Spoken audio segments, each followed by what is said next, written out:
नमस्कार, आप देख रहे हैं द क्रेडिबल न्यूज। मैं हूं शालिनी। एक तरफ देश में चुनाव खत्म होते ही जनता पर तोहफों की बरसात शुरू हो गई है। दिल्ली में बैठकर सरकार तेल, पेट्रोल, सोने चांदी की कीमतों में बड़े बड़े इजाफे कर रही है। देशभक्ति में पीएम मोदी देशवासियों से 1 साल तक सोना ना खरीदने की अपील कर रहे हैं। सोचिए, जब चुनाव थे तब तो वादों की गंगा बह रही थी और जैसे ही ईवीएम का काम खत्म हो गया, अब जनता से त्याग की उम्मीद की जा रही है। अभी हम सोने चांदी के भाव में ही उलझे हुए थे कि पश्चिम बंगाल से बीजेपी के विधायक रितेश तिवारी जी का वो बयान सामने आया है जिसे सुनकर शायद आप में से ज्यादा लोग हैरान भी ना हो। दरअसल कोलकाता की काशीपुर बेलगाछिया सीट से विधायक जी ने सरेआम ये कह दिया है कि मुसलमानों ने मुझे वोट नहीं दिया था, इसलिए मैं उनका काम नहीं करूंगा। जिन लोगों ने मुझे वोट दिया था, असली अधिकार उनका मेरे पर है।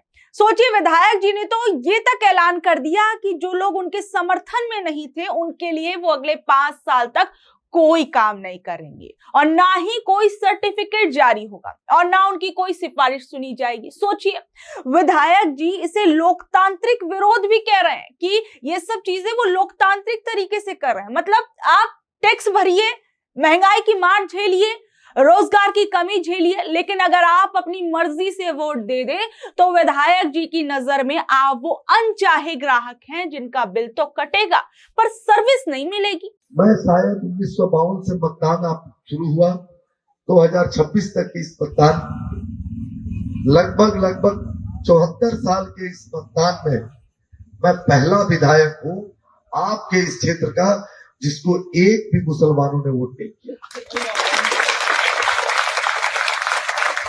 तो मुझे जो वोट किया मेरे ऊपर अधिकार उसका है। जिसने वोट नहीं किया हम उसके घर मांगने भी नहीं गए। और आज बाबा भोलेनाथ को साक्षी मान के कहता हूं, एक काम उनका नहीं करूंगा आने वाले 5 साल में। एक सर्टिफिकेट इशू नहीं करूंगा उनकी, एक सर्टिफिकेट। किसी को मेरा लाइफ चल रहा है, मुझे कोई फर्क नहीं पड़ता कि कौन क्या सोचेगा और कौन क्या बोलेगा। मोदी जी कहते हैं सबका साथ सबका विकास, मैं मानता हूं उसको क्योंकि मेरे नेता ने कहा, लेकिन साथ में उन्होंने इस चुनाव में एक और शब्द जोड़ के गए, सबका हिसाब होना चाहिए या नहीं होना चाहिए। तो मैं हिसाब करूंगा, लेकिन हिसाब 2021 में तृणमूल कांग्रेस ने जैसा किया था वैसा नहीं करूंगा। मैं लोकतांत्रिक तरीके से करूंगा, बिना किसी को एक थप्पड़ मारे करूंगा, बिना किसी से 1 रुपया लिए करूंगा। मैं आप सभी के बीच में पीछे 1-1.5 महीने से लगातार आता रहा। 29 तारीख को चुनाव समाप्त हुआ, हम 28 तारीख को ही प्रचार समाप्त था, तो हम इस कार्यालय को बंद कर दिए। 29 तारीख को ये कार्यालय बंद कर दिए। शायद इन नेताओं ने अपना नया संविधान लिख लिया है। लोकतंत्र कहता है कि चुना गया प्रतिनिधि पूरे क्षेत्र का होता है, सिर्फ अपने वोटरों का नहीं होता। लेकिन यहाँ तो सरेआम बदले की राजनीति का मीटर चल रहा है और कहें कि ये तेजी से भाग रहा है। अगर कोई विधायक खुलकर कहे कि वो विरोधियों का काम नहीं करेगा तो जनता किस पर भरोसा करेगी? क्या अब सरकारी ठप्पा भी यही देखकर लगेगा कि आपने बटन कौन सा दबाया था? अगर ये बात विधायक जी कह रहे हैं कि हिंदुओं को के लिए वो काम करेंगे, मुसलमानों के लिए काम नहीं करेंगे, तो क्या इस बात की पूरी गारंटी है कि सभी हिंदुओं ने आप ही की पार्टी को वोट दिया था? तो क्या अब आप उन हिंदुओं में से भी छांटेंगे कि किन लोगों ने आपको वोट दिया था, किन लोगों ने आपको वोट नहीं दिया था? क्या इसकी पूरी जांच बिठाई जाएगी? ये बयान सिर्फ एक राजनीतिक भाषण नहीं है, बल्कि हमारे लोकतंत्र की जड़ों को खोखला करने वाली एक घटिया सोच का सबूत है। आप देखिए, ऐसा नेता क्या वाकई में देश के विकास के बारे में काम करेगा? एक तरफ देश में पेपर लीक हो रहे हैं, लाखों बच्चों के सपने टूट रहे हैं, देश में महंगाई कमर तोड़ रही है, लेकिन सोचिए, चुनाव जीतने के बाद भी घटिया राजनीति से ऐसे नेता ऊपर नहीं उठ पा रहे हैं। चुनाव जीतने के लिए आपने हिंदू मुसलमान किया, चलिए वो देखा हमने, लेकिन आप चुनाव जीत गए, उसके बाद भी आप यही हिंदू मुसलमान करते रहेंगे। जनता यानी आपसे काम की उम्मीद छोड़ दे, आपसे रोजगार की उम्मीद छोड़ दे। सोचिए, यही सब करते करते अभी देश का हाल क्या हो चुका है, किस स्तर पर हम लोग आ गए हैं। अभी हाल फिलहाल में पीएम मोदी ने अपील की थी तमाम तरह की टीवी पर आकर। लेकिन वहीं दूसरी ओर आप एक और खबर देखिए, अगर आप सोना या चांदी खरीदने की सोच रहे थे तो थोड़ा ठहर जाइए, क्योंकि अब ये आपकी पहुंच से बहुत दूर होने वाला है। सरकार ने अचानक एक ऐसा फैसला लिया है जिसने बाजार में हड़कंप मचा दिया है। सोने चांदी पर लगने वाले टैक्स यानी इंपोर्ट ड्यूटी को 6% से सीधे बढ़ाकर 15% कर दिया गया। नतीजा, आज मार्केट खुलते ही सोना 10,000 और चांदी 18,000 रुपए महंगी हो गई। अब 10 ग्राम सोना करीबन आपको 1,63,000 में मिलेगा और 1 किलो चांदी लगभग 3 लाख रुपए को छू रही है। इसे आप ऐसे समझ सकते हैं कि भारत में हम सोना बहुत खरीदते हैं, लेकिन हमारे पास अपना सोना ज्यादा नहीं है। हमें इसे विदेशों से मंगाना पड़ता है। इसके लिए हमें डॉलर में भुगतान करना पड़ता है। और अभी अमेरिका और ईरान के बीच जो जंग चल रही थी, उसका असर जो है अब वो सोने चांदी के भाव पर पड़ रहा है और हमारी अर्थव्यवस्था पर इस चीज से काफी ज्यादा बड़ा प्रभाव पड़ा है। और अब कहीं ना कहीं सरकार अब ये मान रही है कि इस जंग के चलते भारत को भी बड़ा नुकसान हुआ है और अब जो हालात है वो सरकार के हाथ से भी निकलते जा रहे हैं। सोचिए, सरकार चाहती है कि लोग थोड़ा कम सोना खरीदे ताकि देश का विदेशी मुद्रा भंडार जो है वो बचा रहे, इसलिए टैक्स को इतना बढ़ा दिया गया है ताकि बाहर से सोना मंगाना महंगा हो जाए। सीधी सी बात है, जब आप बाहर से सोना आएगा तो आपकी दुकान पर भी महंगा मिलेगा। पहले ही दाम आसमान छू रहे थे, अब ये नया टैक्स जो है वो आग में घी डालने का काम करेगा। जानकार तो ये भी कह रहे हैं कि जब टैक्स इतना बढ़ जाता है तो सोने की तस्करी भी बढ़ने लगती है। सरकार ने चालू खाता घाटा यानी करंट अकाउंट डेफिसिट को संभालने के लिए ये कदम उठाया है।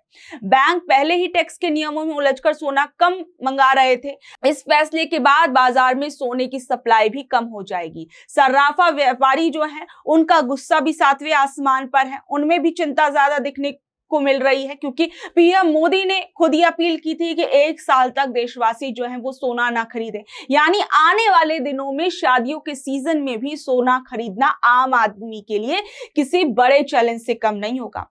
आप देखिए, गांव की अर्थव्यवस्था इस वक्त किस तरीके से चल रही है। गांव के अंदर मनरेगा योजना को पहले गांव की अर्थव्यवस्था की रीढ़ माना जाता था, लेकिन इसे लेकर भी एक चिंताजनक रिपोर्ट सामने आई है। दरअसल गांव के गरीबों को जो काम की गारंटी मिलती थी उसमें बहुत बड़ी गिरावट देखी गई है। साल 2025 और 26 के आंकड़े बता रहे हैं कि मजदूरों को मिलने वाले कुल काम के दिनों में 21.5% की कमी आई है और सबसे ज्यादा असर उन परिवारों पर पड़ा है जो साल में 100 दिन का काम पूरा कर लेते थे। उनकी संख्या भी अब 40% तक घट गई है।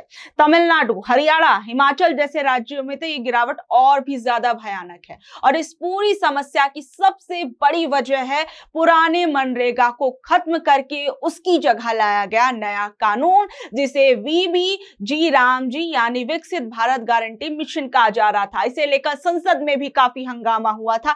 विपक्ष ने भी कहा था कि जो ये नया कानून, इसके अंदर चेंजेस किए गए हैं वो ठीक नहीं है, इससे गांव की अर्थव्यवस्था पर प्रभाव पड़ेगा और वो अब होता हुआ नजर आ रहा है। और कई जानकार जो हैं वो ये कह रहे हैं कि इस नए सिस्टम में सारा पावर तो केंद्र सरकार के पास आ गया, लेकिन योजना चलाने का आर्थिक बोझ राज्यों के कंधों पर डाल दिया गया है। इसका रिजल्ट ये है कि राज्यों के पास फंड की कमी हो रही है और मजदूरों को काम नहीं मिल रहा। ऊपर से ऑनलाइन हाजिरी और टेक्निकल जो इश्यूज हैं वो सामने आ रहे हैं।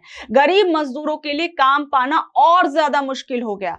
देखिए, सीधी सी बात यह है कि एक तरफ हम विकसित भारत की बात कर रहे हैं, लेकिन दूसरी तरफ जो सबसे बेसिक रोजगार की गारंटी थी वो भी अब कागजों और बजट की खींचतान में फंसकर दम तोड़ रही है। मजदूर संगठन मांग कर रहे हैं कि सरकार इस नए कानून को थोपने के बजाय मजदूरों से बात करे और टेक्निकल अड़चनों को दूर करे ताकि गरीब का चूल्हा जलता रहे। आप देखिए देश में क्या हो रहा है। एक तरफ अर्थव्यवस्था पर जिस तरीके से महंगाई की मार पड़ रही है, लोगों से तमाम तरह की अपील सरकार कर रही है, वहीं दूसरी ओर आप देखिए कि किस तरीके से देश के सिस्टम को जो है अपने कंट्रोल में करने की कोशिश जो है वो हो रही है। आप देखिए, अभी देश की सबसे बड़ी जांच एजेंसी सीबीआई के नए डायरेक्टर के चुनाव को लेकर दिल्ली के गलियारों में जबरदस्त घमासान मचा। दरअसल प्रधानमंत्री आवास पर एक हाई प्रोफाइल मीटिंग हुई जिसमें PM Modi, chief justice Suryakant और विपक्ष के नेता राहुल गांधी शामिल हुए। लेकिन खबर ये नहीं है कि मीटिंग हुई, खबर ये है कि राहुल गांधी इस मीटिंग से असहमति नोट यानी विरोध पत्र लेकर बाहर निकले।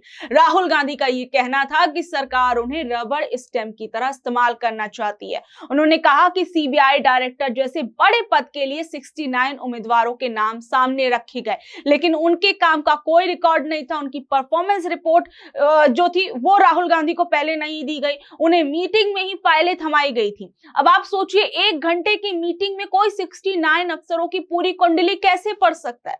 ये मतलब ये तो वही बात हो गई कि दूल्हा पहले से तैयार है, बस बारातियों को रस्म निभाने के लिए बुला दिया गया है कि आइए और शादी करवा दीजिए। राहुल गांधी का ये कहना था कि सरकार ने पूरी प्रोसेस ऐसे बनाई जिससे उनका पसंदीदा अफसर ही सीबीआई का बॉस बने।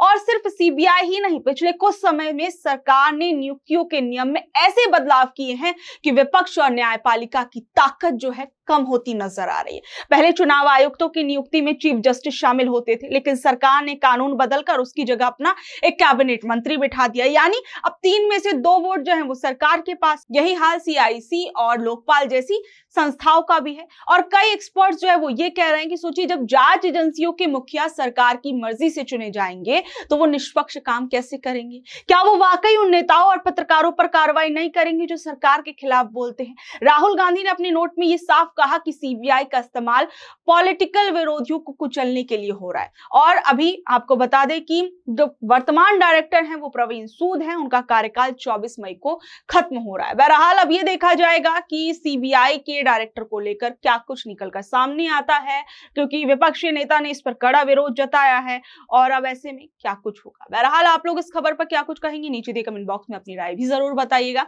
और ऐसी अपडेट से जुड़े रहने के लिए देखते रहिए द क्रेडिबल न्यूज। मैं हूं शालिनी, धन्यवाद।